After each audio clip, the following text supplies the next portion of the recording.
साथियों, ललन टॉप में हमने हजारों शो किए, लेकिन एक शो ऐसा था जिसने मेरी बुनियाद हिला दी। Does God exist? मुझे लगा कि इस मुल्क में जहां धर्म और आस्था पर इतनी बहस होती है, वहां क्यों ना एक संजीदा चर्चा की जाए। मैंने दो ऐसे विद्वानों को बुलाया जो एक ही धर्म से ताल्लुक रखते थे, जावेद अख्तर साहब और मुफ्ती शमाइल नदवी जी।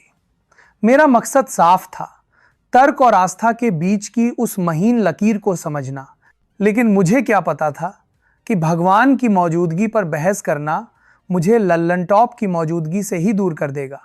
शो तो हिट रहा, लोगों ने चर्चा भी की, लेकिन इसकी गूंज इंडिया टुडे के गलियारों में कुछ अलग तरह से सुनाई दी।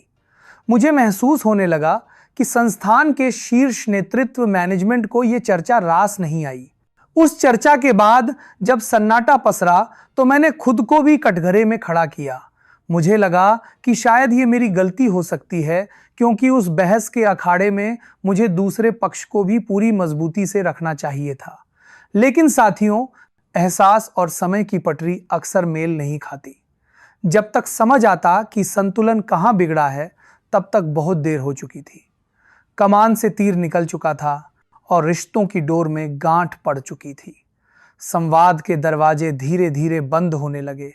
वो नजरें जो कभी सराहना से भरी होती थीं, उनमें एक अजीब सी खामोशी और दूरी आ गई।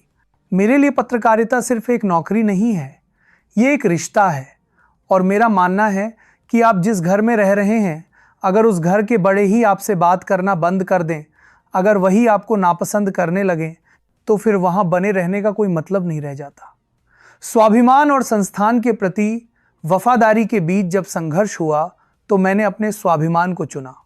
मैंने तय किया कि अब फिर से कुछ पढ़ा जाए, कुछ नया लिखा जाए और फिर से अपनों के बीच उतरा जाए। मैंने सोचा कि चलो फिर से विद्यार्थी बना जाए, फिर से जमीन पर उतरा जाए, फिर से उन आंखों में झांका जाए जिन्हें अक्सर मुख्यधारा की मीडिया अनदेखा कर देती है। मुझे लगा कि अब वक्त है एक नया मुकाम बनाने का, एक नई लकीर खींचने का। साथियों, आज मैं अकेला खड़ा हूं।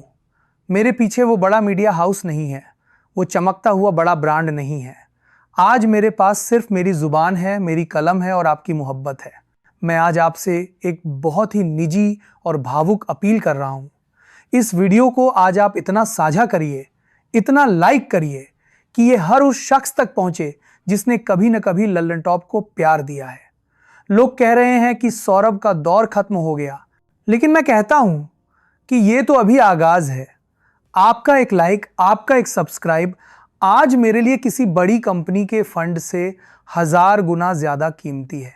इस चैनल को अभी सब्सक्राइब कर लीजिए, क्योंकि ये सिर्फ एक चैनल नहीं है, ये मेरे और आपके बीच के उस अटूट भरोसे की नई इबारत है।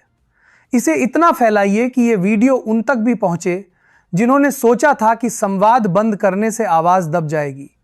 उन्हें पता चलना चाहिए कि नेटवर्क कंपनी से नहीं, लोगों के दिल से बनता है। साथियों, आज सिर्फ मैं नहीं बोलूंगा, आज मैं चाहता हूं कि आप भी बोलें।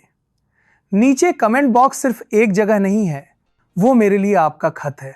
आप वहां लिखिए कि पिछले 10 सालों में हमारा कौन सा किस्सा और कौन सी रिपोर्ट आपके दिल के सबसे करीब रही। आपके शब्द ही मेरा हौसला बनेंगे।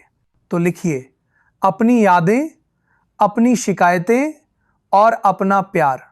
मैं खुद एक एक कमेंट पढ़ूंगा, क्योंकि आज मुझे आपके नेटवर्क की सबसे ज्यादा जरूरत है।